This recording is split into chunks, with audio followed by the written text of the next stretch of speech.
Welcome to our guided tour for building Classic Airframes 48 scale de Havilland Venom FB.1 or FB.4 kits.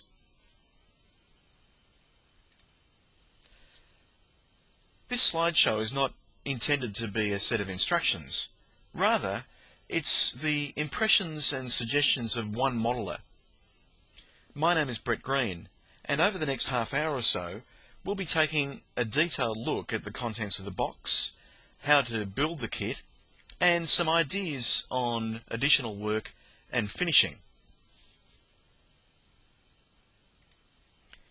Before we start building the model, let's take a look at the real thing. Here are some photographs of de Havilland Venom Mark 1s of 6th Squadron RAF in 1956. Even though Venoms were usually exposed to the elements during their overseas deployment, they were kept in immaculate condition by their ground crews. The beautiful paint job on this Venom is a good example. The smoke coming from the fuselage side is of interest as well. This is coming from the starter cartridge, which kicks the de Havilland Ghost engine into life. Here is another Venom Mark 1 looking slightly stripped down. She's on a primary star inspection, which meant that the guns and probably the explosives on the Martin Baker Mark II ejection seat were being changed. Here's some nice detail around the canopy of the Venom Mark 1. It's interesting to note that the ejection pull handle above the pilot's head at this stage isn't in the black and yellow stripes that we would normally associate, but is actually finished in a dull red. Some sources suggest that the Venom Mark 1 didn't carry rockets. However, from this photograph we can see that the Venom Mark 1 could be equipped with both rockets and drop tanks from the very earliest days. We can clearly see the rocket stubs inboard underneath the wing. The object between the rocket stubs and the drop tank mount is gun camera fairing. Now let's take a look at the contents of the box. You'll find that most of the parts are common to both the Mark 1 and the FB.4 kits. The wing as supplied on the sprue is a Mark 1 configuration. We can tell this by the aileron, which is the early narrow chord version. The aileron is moulded exclusively to the upper wing, leaving an insert in the lower wing. This leads to a sharper trailing edge and also makes it easier to replace the ailerons with the FB.4 parts if required. If you've bought the Venom Mark 1, this is what your tail boom will look like.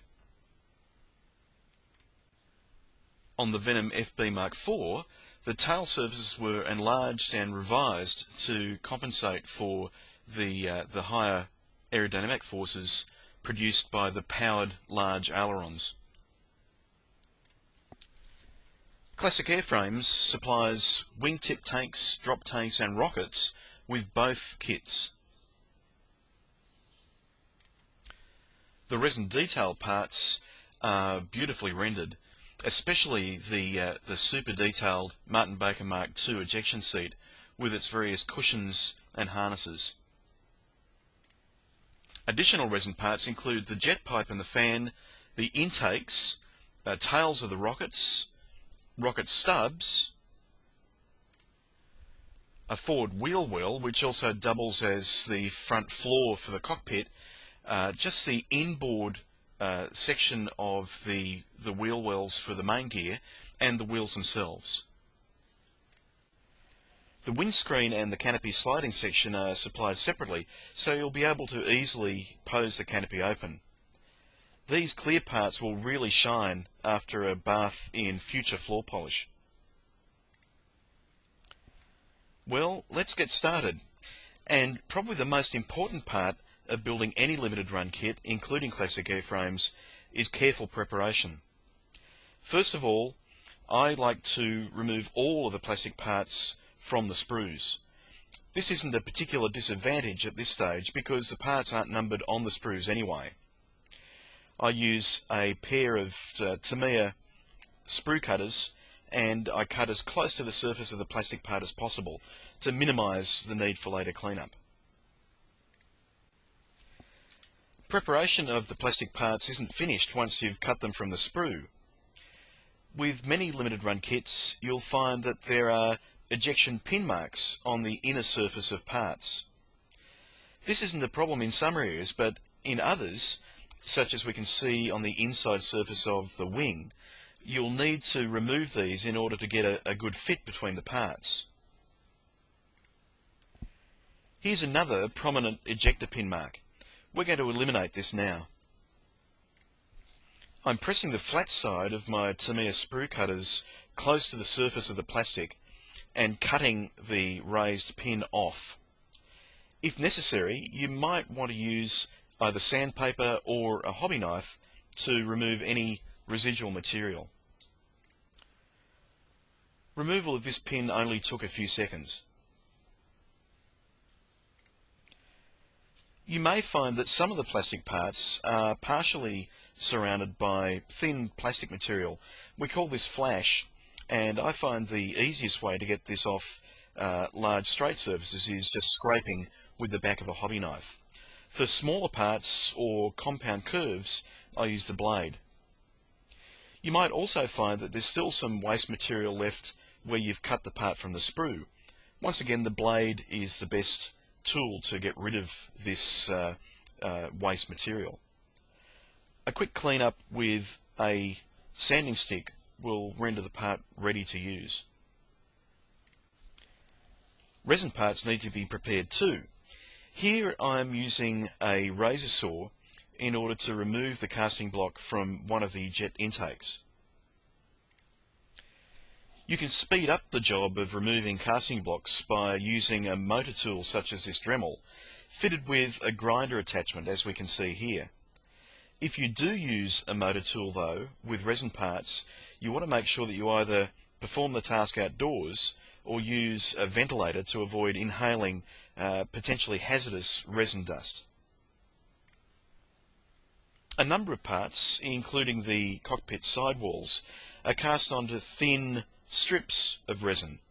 These can quickly and effectively be removed just by scoring several times with the tip of a hobby blade. You don't even need to cut all the way through. Once you've scored it a number of times, you can simply flex the parts and snap them off.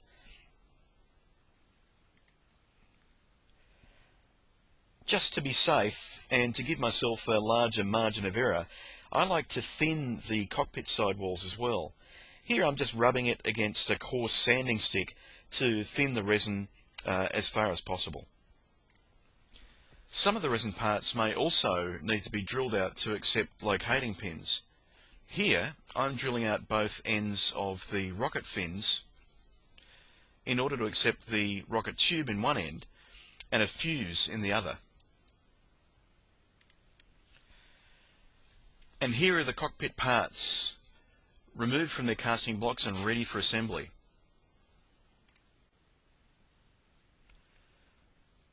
The intakes and wheel well parts have been prepared as well.